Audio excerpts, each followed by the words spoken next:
وتمم بالخير وبك نستعين اللهم صل على سيدنا ومولانا محمد وعلى آل سيدنا ومولانا محمد وبارك وسلم الصلاة والسلام عليك يا رسول الله وعلى آلك وصحابك يا رسول رب العالمين بسم الله الرحمن الرحيم یا ایھا الذین آمنوا اے ایمان والو، اے وہ لوگوں جو ایمان لائے ہو، مطلب اے ایمان والو، لا تبطلوا باطل نہ کرو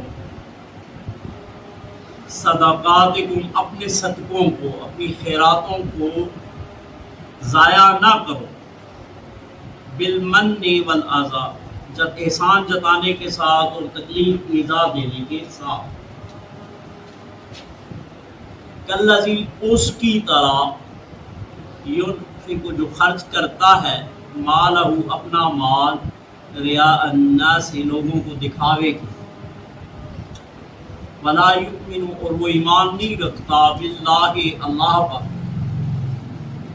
والیوم الآخر اور نہ ہی آخرت کے دن پر، فمثلہ پس اس کی مثال کمثل ایسے ہے، اس کی مثال ایسی کہاوت ہے، صفوان ان کے چٹان ہو علیہ اس پر تراب مٹی، فاصابہ پس پہنچے اس کو یعنی اس پتھر کے اوپر جو مٹی ہے اس کو وابل تیز بارش،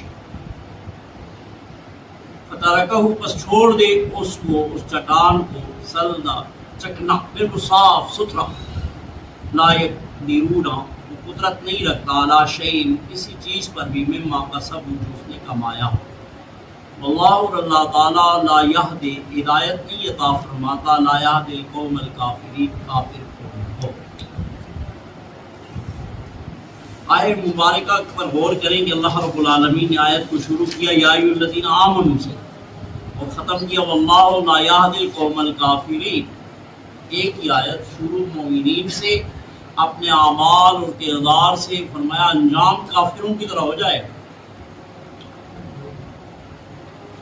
اس آیت مبارکہ میں اللہ تبارک و تعالیٰ جل جلالہ و عز اسمہ و جل مجدہ ارشاد فرما رہا ہے، پچھلی 2-3 آیتوں سے یہی مضمون چل رہا ہے کہ اپنے صدقات کو باطل نہ کرو، ضائع نہ کر دو، احسان جتا کے اور اذیت دے کے۔ احسان جتانا بہت بڑا جرم ہے، عزت نفس کا مسئلہ ہوتا ہے۔ اذیت تو جسمانی طور پر دی جا سکتی، میرے لیے یہ کر یہ کر یہ کر، لیکن جو احسان ہوتا ہے نا یہ روحانی طور پر انسان کو جسمانی اخلاقی طور پر روحانی طور پر بہت تکلیف ہوتی ہے۔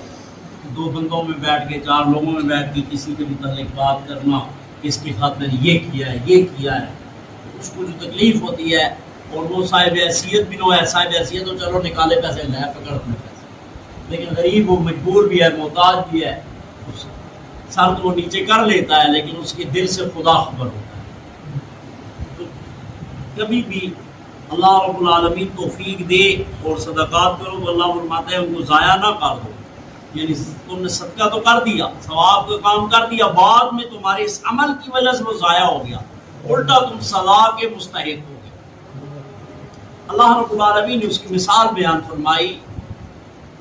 پہلے تو فرمایا کہ ان کا یہ عمل ایسے ہے جیسے کہ ریاکار کرتے ہیں نا، ان کا عمل بھی ایسے ہی ہے، اور ریاکار جو کرتا ہے لوگوں کے دکھاوے کے لیے کرتا ہے نا، کہ لوگ دیکھیں ایسا کریں، لوگ دیکھیں، یعنی اس کے پیش نظر اللہ کی رضا نہیں ہوتی، نہ یہ ہوتا ہے کہ کل اللہ کی بارگاہ میں قیامت کے دن پیش ہونا ہے، اللہ اس کی جزا مجھے دے، لوگوں سے جزا کا مطلوب ہوتی ہے۔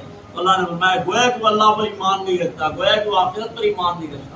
اگر اللہ پر ایمان رکھتا تو اللہ کی رضا کے لیے کرتا اور قیامت میں اس کے جزا سزا کے لیے تیاری کرتا، لیکن اس کی سوچ ہی یہ نہیں ہے کہ لوگوں کے کرنے کے لیے کر رہا ہے، لوگوں کو کرنا ریاکاری ہے، اور گویا کہ وہ ایمان نہیں رکھتا اللہ پر۔ اللہ پھر اللہ نے اس کی ایک مثال بیان فرمائی، اس کی مثال ایسے ہے جیسے پتھر ہو صاف ستھرا، اس پر تھوڑی سی گرد و غبار جمع ہوئی ہے، تو اس کے اوپر پتھر کے اوپر چھوٹی موٹی کچھ جڑی بوٹیاں اگاتی ہیں، سبزہ اس طرح کا ہوتا ہے، لیکن جب زور کی بارش آتی ہے تو پتھر سے وہ مٹی بہہ جاتی ہے، وہ چھوٹی موٹی جو بوٹی یا اس طرح کی چیز اگی ہوتی ہے وہ بھی اس مٹی کے ساتھ صاف ہو جاتی ہے اور پتھر بالکل صاف ستھرا رہ جاتا ہے.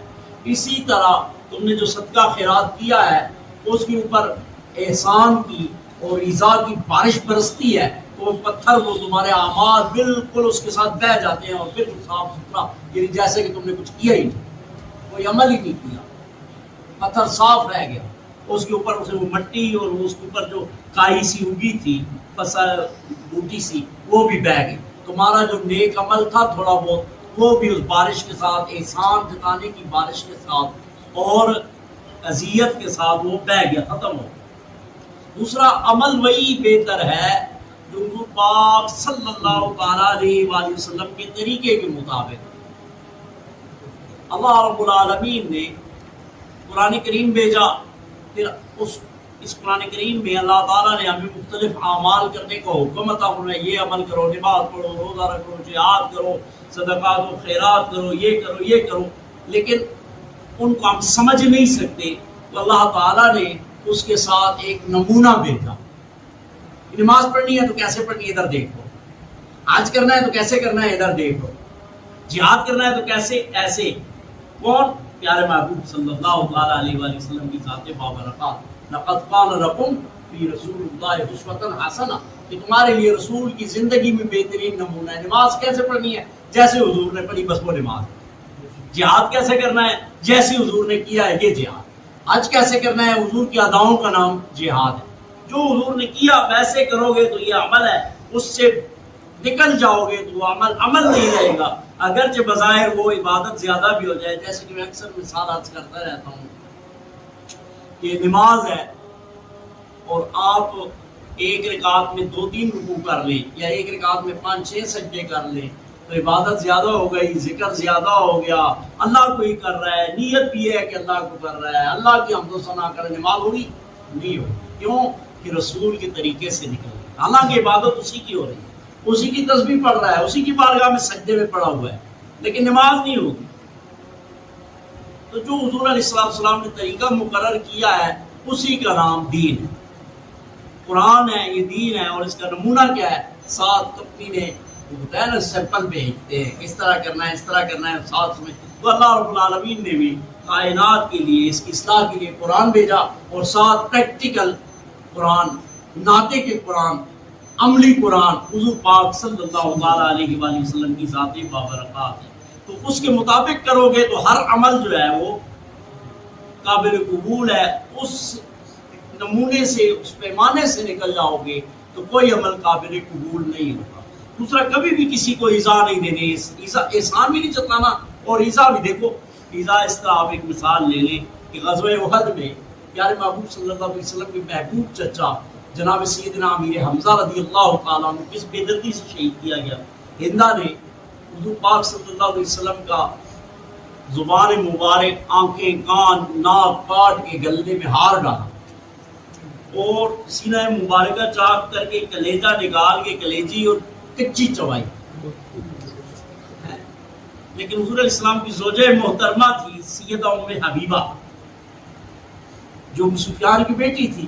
وہ ہندا کی سکی بیٹی نہیں تھی لیکن بیٹی تو تھی نا. لیکن حضور نے اس کو کوئی شکوہ گلہ شکوائے نہیں. ہمارے ہاں تو یہ ہوتا ہے نا ولیمے کے دن بھی یا برات میں کوئی تھوڑا بہت ہو جائے تو پہلے دن کی دلہن کو ہم اتنا ایسا برابر کر دیتے ہیں کہ تیرے بھائی نے یہ کیا، تیرے باپ نے یہ کیا ہے. وہ بیچاری کو پتہ ہی نہیں، تو گھر میں بیٹھی ہوئی ہے نا، سیج پہ بیٹھی، اس کو کیا پتا ہے کہ خاندان کے لوگوں نے. لیکن اس کی زندگی یقیناً کرتے ہیں، مذاق بنا دیتے ہیں کہ تمہارے خاندان نے یہ کیا ہے، یہ کیا ہے، یہ کیا ہے. دیکھو حضور علیہ السلام کا کتنا محبوب چچا ہے اور ہندا نے اس کے ساتھ کیا کیا. اور حضور کے گھر میں حضور کی زوجہ محترمہ ام حبیبہ، اسی کی بیٹی ابو سفیان کی بیٹی ہے. ہندا کسی کی بیٹی نہ صحیح لیکن بیٹی تو ہے. لیکن حضور علیہ السلام نے اس کو بتایا تک بھی نہیں کہ تیرے باپ اور تیری ماں نے ہمارے ساتھ یہ کیا. یہ نمونہ ہے. احسان بھی نہیں جتانا اور کسی کو اذیت بھی نہیں دینی. جس نے کچھ کیا ہی نہیں اس کو کیوں اذیت دیتے ہیں؟ ہمارے ہاں ایسے ہوتا ہے. میں نے ایک مثال دی، شادیوں میں اکثر ایسا ہوتا ہے کہ کچھ کمی بیشی ہو جائے تو پہلے ہی دن جا کے نا دلہن کو، وہ پورے دلہے کے خاندان والے اس کے ناک میں دم کر دیتے ہیں. اس بیچاری کو پتہ ہی نہیں. یہاں دیکھو کتنا بڑا واقعہ ہوا. حضور پاک صلی اللہ علیہ وسلم کے اپنی زوجہ محترمہ حضرت سیدہ ام حبیبہ اور رضی اللہ تعالیٰ عنہا کو کوئی اس کی اذیت یا شکوہ شکایت نہیں کیا کہ تمہارے خاندان نے ایسا کیا ہے.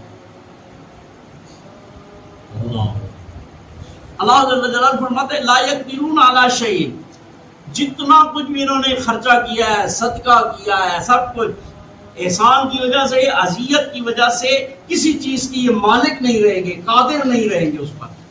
مما کسبوا، جو انہوں نے کسب کیا ہے اپنی طرف سے، جو انہوں نے بہت بڑے بڑے کام کیے ہیں نا، 10 دیگیں پکائی ہیں، اعلان کیے ہیں، کھانا کھا لو، جوڑے دیے ہیں، 4-5 حج کیے ہیں کہ لوگوں کو پتہ چلے الحاج ہے، بہت بڑے بڑے کام کیے ہیں. لیکن اللہ جل جلالہ فرماتے ہیں احسان کی وجہ سے اور جتانے کی وجہ سے اور اذیت دینے کی وجہ سے لا یقدرون علی شیء مما کسبوا، کسی چیز کے بھی مالک نہیں ہوں گے، کسی چیز پر قدرت نہیں ہوگی. جو عمل انہوں نے کیے اس کی کوئی جزا ان کے لیے نہیں ہوگی. اور اللہ ہدایت ہی نہیں دیتا کافر کو. اللہ، اب میں نے عرض کیا آیت شروع ہو رہی ہے مومنین سے، لیکن ہمارے تمہارے اس عمل اور کردار کی وجہ سے آگے جا کے ریاکاری اور فرمایا ایمان ہی نہیں اللہ رسول پر. پھر مثال دے کے آگے آخر میں فرمایا واللہ لا یہدی القوم الکافرین، اللہ کافر قوم کو ہدایت ہی نہیں دیتا. تو اذیت سے بچو، احسان جتانے سے بچو، جو کر لیا اللہ کی رضا کے لیے کیا ہے، اللہ سے پھر احسان کی توقع کرو.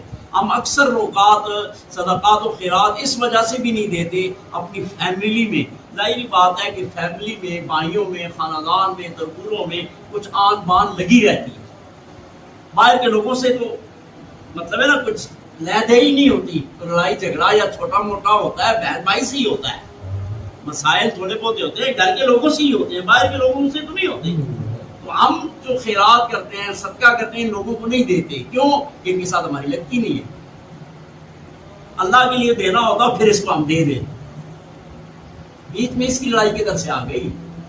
ہم اللہ کے لیے نہیں دے رہے نا. اللہ کے لیے دیتے تو پھر تو بہتر یہی تھا کہ گھر میں پہلے دیں، خاندان میں پہلے دیں. لیکن ہم اس لیے نہیں دے رہے کہ اس نے مجھے گالی دی، اس نے مجھے برا بھلا سال پہلے کہا تھا، 2 سال پہلے میں حجرے میں گیا تھا، یہ میرے لیے کھڑا نہیں ہوا تھا. یہ باتیں سوچ کے تو پھر مطلب ہمارا صدقہ خیرات پھر کس لیے؟ اللہ کے لیے تو نہ ہوا، آخرت کے لیے تو نہ ہوا.